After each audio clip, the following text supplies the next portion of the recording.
नमस्कार, नीताज रेसिपी आणि ब्लॉग चॅनलमध्ये तुम्हा सर्वांचं स्वागत आहे। तर आज मी इथं मस्त अशी राजम्याची भाजी लखथपी घरच्या घरी साध्या आणि सोप्या पद्धतीने बनवणार आहे। राजमा बनवण्यासाठी लागणारे साहित्य पाहूया। तर इथं मी 1 वाटी राजमा घेतला होता। वजनीप्रमाणे म्हणाल तर पावशर राजमा घेतला होता, म्हणजेच 250 ग्रॅम राजमा घेतला होता। आणि ह्या राजम्याला स्वच्छ धुवून 7 ते 8 तास व्यवस्थित असं पाण्यामध्ये भिजवून घेतला आहे। आणि त्यानंतर स्वच्छ पाण्याने धुवून एका प्लेटमध्ये काढून घेतलं। आणि इथं 2 मोठ्या काळ्या विलायच्या घेतल्यात, आणि इथं हिरव्या विलायच्या 4 ते 5, आणि तेजपत्ता, आणि इथं थोडेसे दालचिनीचे तुकडे 2 ते 3 घेतलेले आहेत। तर इथे गॅसवरती मी एक कुकर तापत ठेवलाय, त्याच्यामध्ये 1 पळी तेल ॲड करूया। तुम्ही तुमच्या अंदाजानुसार 1 या 2 पळी ॲड करू शकता। आणि हे तेल चांगलं कडकडीत गरम झालं का त्याच्यामध्ये हे जे आपण खडे मसाले घेतले होते ते थोडेसे फ्राय करू। हे खडे मसाले थोडे फ्राय केले का लगेचच याच्यामध्ये हा राजमा आपण ॲड करू।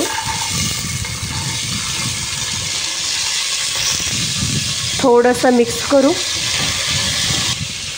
आणि इथे थोडंसं चिमूटभर मीठ ॲड करू। कधी पण राजमा किंवा छोले वगैरे शिजवताना ना थोडं चिमूटभर मीठ टाकायला अजिबात विसरत नाही।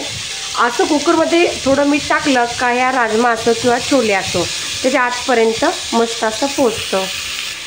तर हा राजमामध्ये मी आता 1 ग्लास पाणी ॲड केलं, आणि हा दुसरा ग्लास, म्हणजे इथं मी परफेक्ट 2 ग्लास पाणी वापरलेलं आहे। थोडं मिक्स करून घेऊ। आता हे कुकरचं झाकण बंद करून आपल्याला या राजम्याच्या 4 शिट्ट्या करून घ्यायच्यात। आणि पहिली शिट्टी थोडंसं मोठ्या गॅसवरती करून घ्यायची, आणि राहिलेल्या ज्या 3 शिट्ट्या आहेत त्या मीडियम गॅसवरती करून घ्यायच्या। आणि इथं मी आलं लसूणची पेस्ट घेतलेली आहे, ते सुद्धा आता लगेच याच्यामध्ये ॲड करून थोडंसं परतून घ्यायचं आहे। आणि थोडीशी कोथिंबीर ॲड करू। आलं लसूण पेस्ट, कांदा, कोथिंबीर व्यवस्थित असं 2 मिनिटभर परतून घेऊ। तर या कांद्याला मी व्यवस्थित असं 2 मिनिटभर परतून घेतलं। तर इथं आता मी घेतलेलं आहे 2 टोमॅटोची प्युरी बनवून घेतलेली आहे, ती याच्यामध्ये ॲड करू, आणि पुन्हा एकदा व्यवस्थित असं मिक्स करून परतून घेऊ। इथं आता मी गॅस थोडासा मोठा केलेला आहे, कारण ही प्युरी थोडीशी फ्राय व्हायला वेळ लागतो। तर इथं मी कांदा आणि टोमॅटोची प्युरी व्यवस्थित अशी तेल सुटेपर्यंत व्यवस्थित अशी परतून घेतली। त्यानंतर इथं मी 1 चमचा बेडगी लाल मिरची पावडर घेतलेली आहे, आणि त्यानंतर इथं ही तिखटवाली लाल मिरची पावडर 1 चमचा घेतलेली आहे। तर तुम्ही तुमच्या आवडीनुसार तिखट कमी या जास्त करू शकता।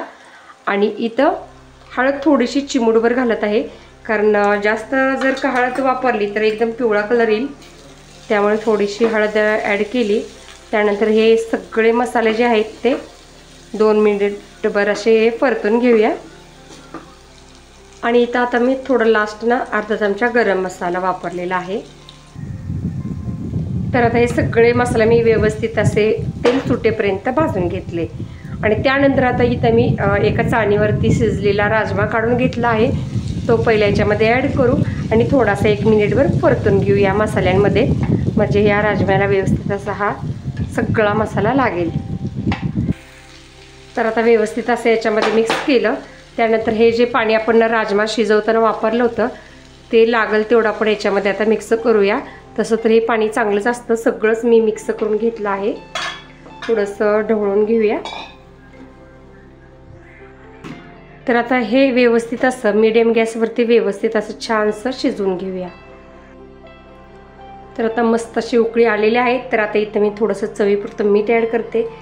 मीठ थोडं बेतानं घालायचं आहे, कारण आपण हा राजमा शिजवताना सुद्धा कुकरमध्ये थोडंसं ॲड केलं होतं। तर आता आपला हा राजमा मस्त असा बनवून तयार झालेला आहे, तुम्ही बघू शकता। तरी तर एकदम मस्त आलेली आहे। तर आता गॅस मी बंद करते, आणि गॅस बंद केल्यानंतरच आपल्याला ही कोथिंबीर जी आहे ना ती ॲड करायची।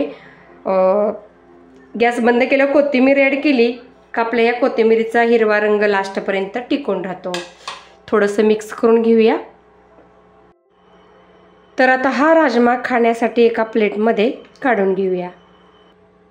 आणि हा राजमा बनवताना की नाही जास्त पातळही नाही आणि जास्त घट्टही नाही, थोडासा असा लपथपीत बनवायचा। आणि सोबतच इथे मी थोडासा घेतलेला आहे कांदा, थोडं लिंबू आणि थोडा राईस. तर हा राजमा तुम्ही राईससोबतसुद्धा खाऊ शकता, खूप छान लागतो आणि रोटीसोबत तर एकच नंबर लागतो बरं का. मग चला तर नंतर भेटूया असेच एखाद्या नवीन रेसिपीसोबत किंवा ब्लॉगसोबत. तोपर्यंत नमस्कार. आणि आजची ही राजम्याची रेसिपी माझी पूर्ण पाहिल्याबद्दल धन्यवाद.